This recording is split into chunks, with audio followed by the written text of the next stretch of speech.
अब हम लोग देखेंगे मूसला जर के रूपांतरण। इंग्लिश में इसको बोलते हैं मॉडिफिकेशन ऑफ टैप रूट। यानी मूसलाधार जो होते हैं वह अपने आकार में परिवर्तन कर लेते हैं, अर्थात भोज्य पदार्थ को संग्रहित करते हैं, जिसके कारण उनका आकार बदल जाता है। और आकार बदल जाने से उनको हम लोग अलग अलग नाम से जानते हैं। तो इसका रूपांतरण है, एक नंबर में लिखते हैं तर्कुरूपी। तर्कुरूपी, और इसको इंग्लिश में बोलते हैं फ्यूजीफॉर्म। फ्यूजीफॉर्म।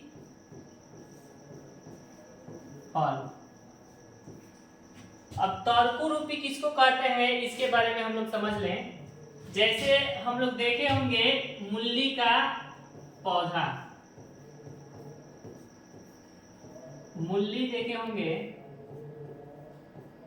इसको इंग्लिश में हम लोग बोलते हैं रेडिश।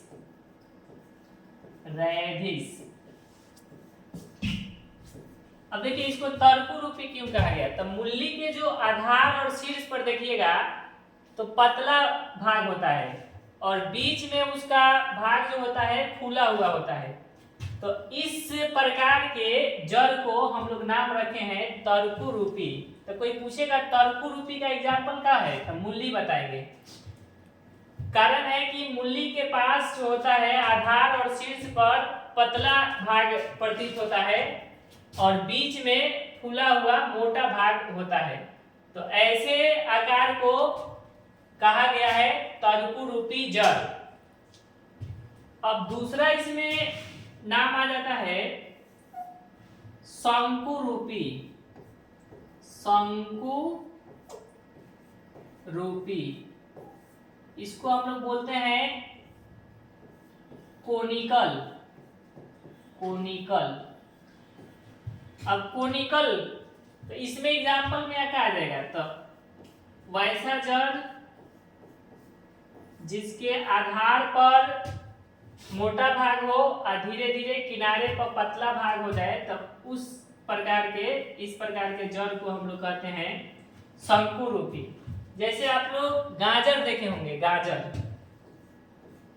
गाजर, इसको हम लोग इंग्लिश में बोलते हैं कैरट। तो गाजर के जो आधार भाग होता है वहां पे मोटा होता है और धीरे धीरे किनारे पर आते हैं तो वह भाग पतला हो जाता है। तो इस प्रकार के जड़ को हम लोग नाम रखे हैं शंकुरूपी जड़।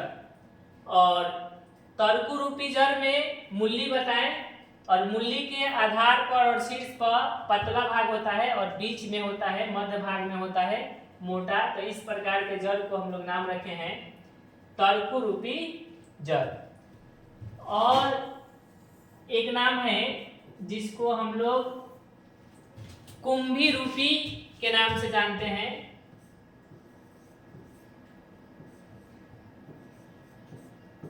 कुंभीरूपी, इसको इंग्लिश में हम लोग बोलते हैं नेपीफॉर्म। नेपीफॉर्म, नेपीफॉर्म बोलते हैं। अब नेपीफॉर्म किसको कहेंगे, ये सारे जड़ है, बस इसका आकार परिवर्तित हो गया जिसके कारण नाम अलग अलग हो गया।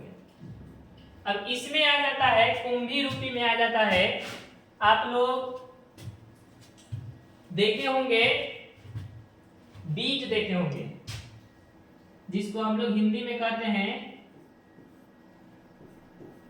चुकंदर, इसको इंग्लिश में बोलते हैं बीट।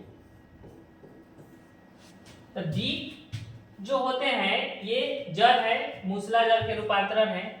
इसके आधार पर गोलाकार भाग होता है और किनारे पर एकदम पतला हो जाता है। तो इस प्रकार के जब जड़ मिला तो उसको नाम रखा गया कुंभीरूपी जड़। इंग्लिश में हम लोग कहते हैं उसको नेपीफॉर्म। एक और इसमें आप लोग देखे होंगे जिसको हम लोग कहते हैं सलगम। सलगम, सलगम देखे होंगे, इसको हम लोग इंग्लिश में बोलते हैं टर्निप। टर्निप। तो इसके भी, सलगम के भी आधार पर जो पार्ट होता है गोलाकार होता है और किनारे पर जैसे आते हैं पतला एकदम पार्ट हो जाता है। तो इस प्रकार के जड़ को हम लोग नाम रखे हैं कुंभी रूपी जड़, इंग्लिश में नेपी फर्म। तो ये जो हम लोग तीनों पार्ट पढ़े, ये तीनों जड़ है और जड़ में मूसला जड़ के रूपांतरण है। अब इनका नाम इसलिए बदल दिया गया क्योंकि यह भोजन को संग्रहित करके अपने आकार को बदल लिए और बदलने का कारण एक नाम रखा गया तुर्की रूपी, सॉरी भाई तर्कु रूपी। इसमें एग्जाम्पल आ जाता है मूली, और एक का नाम रखा गया शंकु रूपी, इसमें एग्जाम्पल आ जाता है गाजर, और तीसरे में हो गया कुंभी रूपी, इसका एग्जाम्पल हो जाता है चुकंदर जिसको इंग्लिश में बीट बोलते हैं, और दूसरा इसमें आ जाएगा सलगम जिसको इंग्लिश में टर्निप बोलते हैं। तो ये था मूसला जड़ का रूपांतरण, और आगे हम लोग पढ़ेंगे तना के बारे में। तो अधिक जानकारी के लिए आइए हमसे जुड़िए और सीखिए।